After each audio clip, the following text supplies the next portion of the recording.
Many of us, myself included, have a deep love of retro gaming, and when it comes to Nintendo, the only real solutions they've given us for ways to do it in the modern day is a couple downloadable titles on their main systems, and these guys, the classic editions, a way to play a whopping 30 or 21 of your favorite games on one little unit.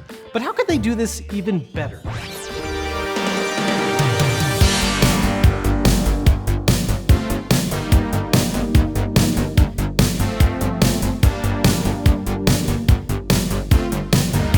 Now don't get me wrong, I love the classic editions. I think they're a great way to experience some old classic games, especially introducing them to a new generation. But the idea in and of itself is much more of a novelty than a true celebration of retro gaming. I mean, the very idea is just to take the biggest hits, put them on a little tiny console with equally tiny cables for the controllers for some reason, and then have people play just these big hit games they've heard about before. But it doesn't open up the true expansive library of these consoles. And this brings us to the Super Analogue NT, a system that allows you to play your SNES or even Super Famicom games on a modern day TV in 1080p. Now, if you haven't heard of Analogue before, this is actually their second system, well, kind of third. They've made another system called the Analogue NT and the Analogue NT Mini, which is actually this system right here.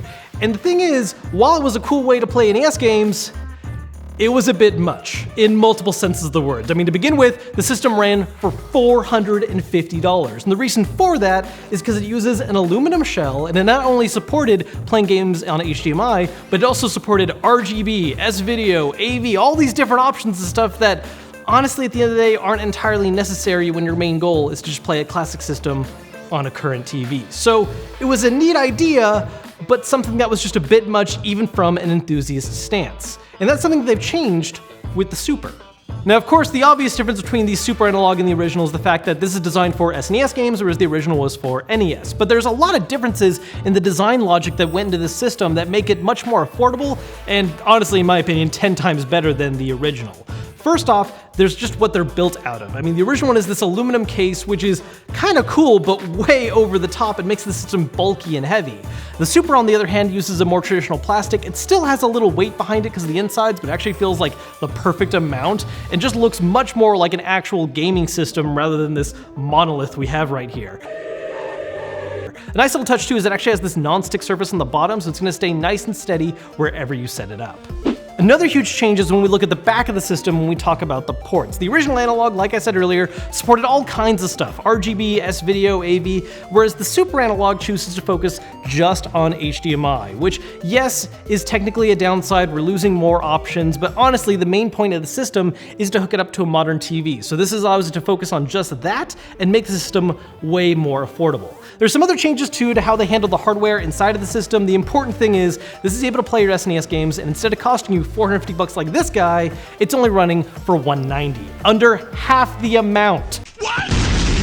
What's great about this thing though is that despite the fact that it's under half the price of the Analogue, it still maintains the same core experience, which is the most important part of the system. It lets you play Super Nintendo or Super Famicom games on a modern TV at 1080p resolution and gives you a whole bunch of options for how to customize to get the best image possible. What's really nice too is that they actually give you an easy option where you can do things like just modify the resolution, how large the picture is, and then maybe add some fake scan lines. Or if you want, you can enter advanced mode where things get a lot more nitty-gritty for those of you that want to fine-tune the image. And it does all this while still letting you use your favorite old school SNES controllers, or you can even buy wireless Bluetooth adapters to let you use a wireless SNES controller instead.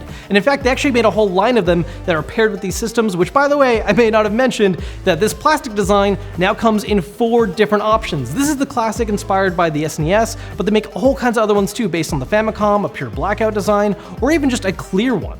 So look, I think it's pretty obvious that I'm a big fan of what the Super Analogue NT does. I think this is a really cool piece of tech, but at the end of the day, this is a $190 system, not including the controller that lets you play games from 1991. So clearly, the main goal here is something for enthusiasts to enjoy, and it's not for everyone.